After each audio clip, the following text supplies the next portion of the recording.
mengembangkan sayap-sayap dakwah. Jadi dia pada masa dulu Datuk Saleh ini adalah salah orang yang pertama menjadi wakil rakyat. Oke. Wakil rakyat. Datuk Pangeran Tahir Putra adalah menjadi ahli parlimen Papar pada masa dulu. Masa dulu.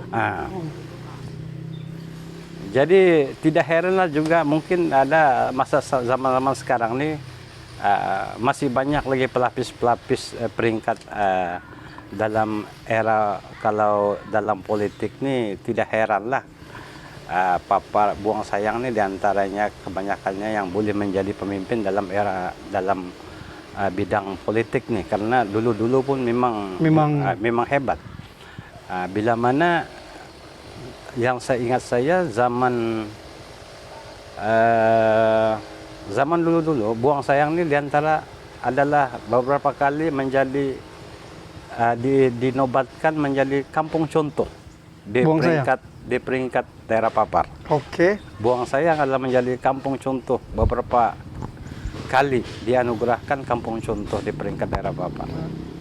Kampung Buang Sayang ini juga dulunya terkenal dengan kumpulan nasyid dan beberapa kali menjadi juara peringkat negeri dan juga peringkat kebangsaan. Adakah betul? Iya. Oke, mengenai dengan nasyid. Nasyid adalah di antara dakwah yang dilaksanakan oleh generasi muda di peringkat Buang Sayang nih. Nasyid nih di Buang Sayang nih, kalau dalam bidang nasyid memang kita boleh dikatakan hebat di peringkat daerah maupun negeri dan juga kebangsaan. Kumpulan nasyid yang pertama yang muncul di Buang Sayang sehinggalah ke peringkat kebangsaan, Nur El Kawakib. Siapa penyanyi solo? Penyanyi solo Nur El Kawakib adalah almarhumah Hajah Nursiah Haji Talib, yaitu kakak kepada Sari Talib. Oh. Dia adalah penyanyi solo. Kemudian selepas itu banyak lagi kumpulan-kumpulan nasyid yang digabungkan. Tapi Buang Sayang diantaranya tidak ketinggalan untuk bekerja sama dengan kumpulan-kumpulan lain di daerah Papar nih. Sehinggalah munculnya lagi satu kumpulan lagi ada yang juara di peringkat kebangsaan nih sebelum Wahdatul Ummah. Ada satu lagi, lupa kumpulan tuh. Dari dia Buang Sayang juga. Selepas itu Wahdatul Ummah juara peringkat kebangsaan pada tahun 90, kurang pasti 90 berapa. Dan selepas itu Buang Sayang sekali lagi menjadi juara peringkat kebangsaan pada tahun 99, yaitu kumpulan As-Sabirin. Di mana kumpulan As-Sabirin ini saya adalah selaku pengurus. Dia menjuarai peringkat kebangsaan pada tahun 1999. Selepas itu belia dan beliau Wanis di Buang Sayang nih setiap tahun tidak ketinggalan untuk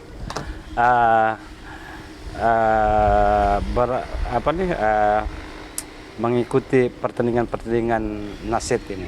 Tapi rasanya selepas As-Sabirin belum ada lagi daripada Buang Sayang ini yang diketengahkan sehingga ke peringkat kebangsaan. Kita harap selepas ini tahun ini mungkin ada. Insyaallah. Insyaallah kita doa.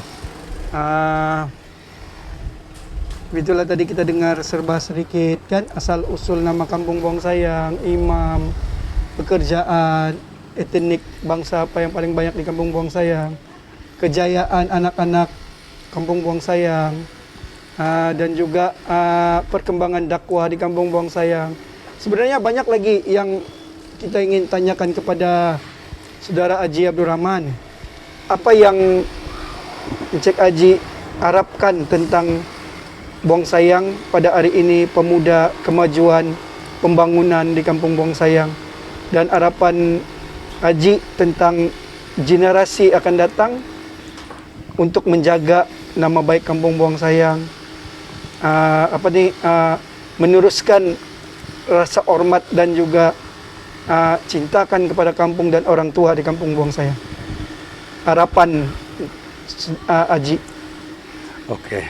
Harapan saya selaku pemimpin di peringkat akar umbi ini amatlah tinggi mengenai dengan pembangunan, pendidikan, dan ekonomi. Ini tiga adalah menjadi thrust kepada kemajuan setiap tempat. Kampung ini kalau mengenai dengan ekonomi, kalau diikut banyak cara ataupun benda yang kita boleh lakukan untuk meningkatkan ekonomi di peringkat kampung ini. Banyak. Dia sekarang kalau mengikut, kenapa dikatakan banyak? Kerajaan daripada dulu sehingga sekarang sentiasa membantu di peringkat bawahan ini untuk menaikkan ekonomi. Maksudnya ekonomi ini dia ekonomi untuk pendapatan harian, untuk meningkatkan lagi peratus kemiskinan di peringkat kampung ini. Cuma sekarang nih, bila kita lihat kebanyakannya di peringkat kampung ini yang berniaga ini sendiri-sendiri. Nah, bagi saya memang baguslah. Saya juga dilahirkan daripada dibesarkan dengan berniaga secara kecil-kecilan lah, sehingga saya pun memang sampai sekarang lah berniaga. Tapi kalau mengikut sekarang matlamat kerajaan, dia adalah menumbuhkan satu IKS. IKS ini ialah membantu di peringkat bawahan untuk menaikkan taraf masyarakat orang kampung. Contohnya pembuatan seperti macam di Melugus, kita sudah nampak adanya wujudnya kuy cincin. Di Kampung Laut dulu wujudnya satu koperasi untuk mengeluarkan belacan tapi tenggelam. Jadi benda begini nih kita akan lakukan secara berkelompok. Boleh bersendiri-sendiri itu, tapi bercara berkelompok adalah lebih baik. Betul.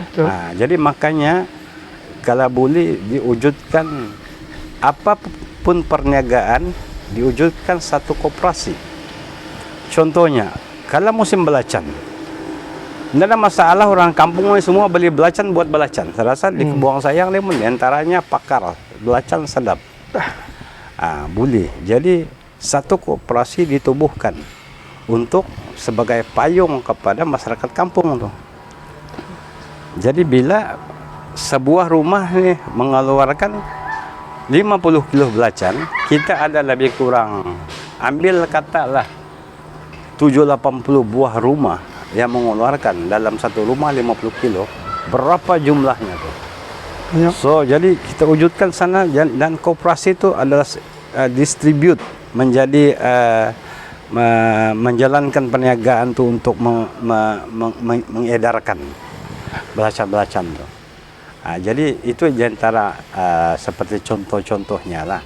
Cuma sekarang ini bila saya lihat, saya juga dulu ada menyampaikan hasrat kepada masyarakat kampung ini supaya wujudkan, pertamanya yang paling mudah bagi saya, wujudkan satu koperasi untuk bagi bagi ibu-ibu yang ada menjahit, membuat kerja jahitan di Buang Sayang nih. Tapi macam tiada respon, atau dari segi respon macam mana mungkin orang tidak paham. Mungkin juga. Karena saya kalau boleh cukuplah 5-6 orang dulu sebagai permulaan menjadi permulaannya untuk membuat koperasi ini. Karena mungkin mereka ini tidak paham lah kan, macam mana caranya diwujudkannya koperasi ini. Oke, ingin saya terangkan sedikit mengenai dengan koperasi ini. Contohnya seperti jahitan ini. Kalau kita ada 6 orang, oke, contohlah bikin baju Melayu. Kau bikin baju Melayu, kau pun bikin baju Melayu, kau bikin baju Melayu. 3 orang bikin baju kurung, ikut dengan size-nya. Dan koperasi ini akan mengambil semua menjadi agen untuk jual. Jadi pekerjaan setiap tukang jahit itu tidak akan putus. Ya, betul. Tidak akan putus. Betul. Jadi berapa banyak dia akan keluarkan, dia rajin menjahit, banyaklah pendapatannya. Ya, betul. So benda-benda begini kalau kita buat, kita tidak akan rugi, karena benda-benda bukannya buruknya orang tua bukannya buruk. Bila sudah ditubuhkannya tuh koperasi macam menjahit itu seperti yang saya nyatakan tadi itu.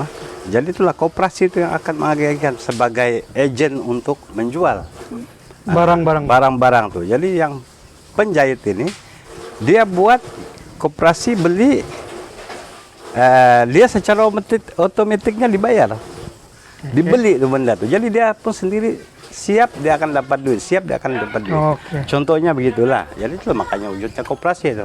Tapi saya masih belum putus asa lah untuk mewujudkan koperasi ini. Saya rasa mungkin dari segi jahitan ini mungkin mudah untuk kita bentuk satu koperasi di Buang Sayang ini dalam bidang pakaian nih. Karena apa yang saya dapat lihat, banyak tukang-tukang jahit yang terdapat di Buang Sayang nih, terutamanya ibu-ibu lah, yang tidak mempunyai pekerjaan, hanya menjahit. Jadi kalau hanya mengharap hanya menjahit untuk orang kampung yang tahu sahaja hanya berapa dalam sebulan. Betul. Kan? Tapi kalau dia boleh mengeluarkan menjahit, taruhlah dalam sebulan, dalam sehari, dalam sepasang dalam 2 hari. Kalau dia 1 bulan dalam 15 pasang, contohlah dengan upahnya dalam 30-40 ringgit. Sudah berapa? Kan? So jadi pendapatannya tuh dia tidak menunggu, dia buat sebagai satu rutin untuk pekerjaannya. Jadi itulah untuk menambahkan pendapatan, meningkatkan pendapatan ekonomi keluarga kan. Oke, apa harapan kita kepada pemuda kampung, anak-anak muda, generasi kampung Buang Sayang? Pertamanya saya mengharap kepada generasi muda inilah, kalau boleh pertamanya kalau ada yang sesat tuh, baliklah ke pangkal jalan. Benar. Baliklah ke pangkal Kita mengharapkan begitu juga. Ya. Janganlah membuat perkara yang tidak menguntungkan. Saya sarankan juga kepada beliau-beliauan ini, kalau boleh imarahkanlah masjid. Betul. Karena di kampung ini kita ada sekarang 1 masjid, 1 surau. Ya. Jadi kalau boleh imarahkanlah dulu masjid, supaya kita sentiasa dalam lindungan Allah Subhanahu Wa Taala lah. Amin. Untuk meneruskan kehidupan kita. Karena dimana kalau di kampung ini Buang Sayang diantaranya kalau diikutkan dalam senarai kawasan hitam, bagi narkotik. Ya, kes narkotik ini diantaranya buang sayang adalah kawasan hitam lah. Seperti apa yang saya dapat maklum daripada pihak yang Berwajib lah. Jadi kalau boleh kita sentiasa juga membentras biar walau macam mana pun kita sentiasa memberi info atau maklumat kepada bahagian yang berwajib untuk supaya benda-benda ini biarpun tidak dapat dihapuskan sekurang-kurangnya kuranglah. Tapi apa yang kita mau kalau boleh dihapuskanlah benda-benda Betul. seperti sabunya, itu yang kadang-kadang yang merusakkan belia. Bukan saja belia wanis pun ada yang rusak. Beliau pun. Beliau pun ada juga yang rusak. Jadi itulah kalau boleh baliklah ke pangkal jalan dan berjinak-jinaklah dengan masjid ataupun surau. Karena disitulah akan amannya hati dan pikiran kita. Betul. Saya sarankan itulah kepada beliau wanis maupun orang tua-tua yang ada di kampung ini, dimarahkanlah masjid itu. Betul. Jadi itu saja kemubual kita dengan saudara Haji Abdul Rahman bin Haji Abdul Latif selaku JPKK Kampung Buang Sayang Papar. Kita ingin mengucapkan ribuan terima kasih kepada saudara Haji kerana memberi masa, meluangkan masa untuk menerangkan serba sedikit tentang asal usul nama Kampung Buang Sayang ini, imam dan juga penduduk kampung dan juga ketua kampung. Walaupun mungkin tidak semua dapat dibagi tahu di sini pada masa ini, mungkin kita akan tanya lagi pada masa akan datang. Dan kita seperti harapan Tuan Haji kepada penduduk kampung, kepada orang-orang muda di kampung ini, imarahkanlah masjid. Betul Tuan Haji? Kembalilah kepada fitrah kita sebagai hamba Allah, dan kepada pemuda-pemuda kampung, nasihat daripada Tuan Haji tadi, jauhkanlah perkara-perkara yang merosakkan diri, keluarga. Carilah pekerjaan yang berfaedah, carilah rezeki yang Tuan Haji halal dan yang sehat. Dan masalah sebenarnya boleh kita selesaikan jikalau kita sama-sama duduk berbincang masalah kampung. Boleh berjumpa dengan pihak-pihak berwajib di kampung yang telah dilantik. Dan sebenarnya kalau kita mau ceritakan tentang asal-usul Kampung Buang Sayang ini, mungkin kita boleh menangis. Kan Tuan Haji, tentang perjuangan datuk nenek kita, macam mana mereka berjuang hinggalah Kampung Buang Sayang ini. Bukan saya dikenali di Papar, tetapi juga dikenali di luar Papar.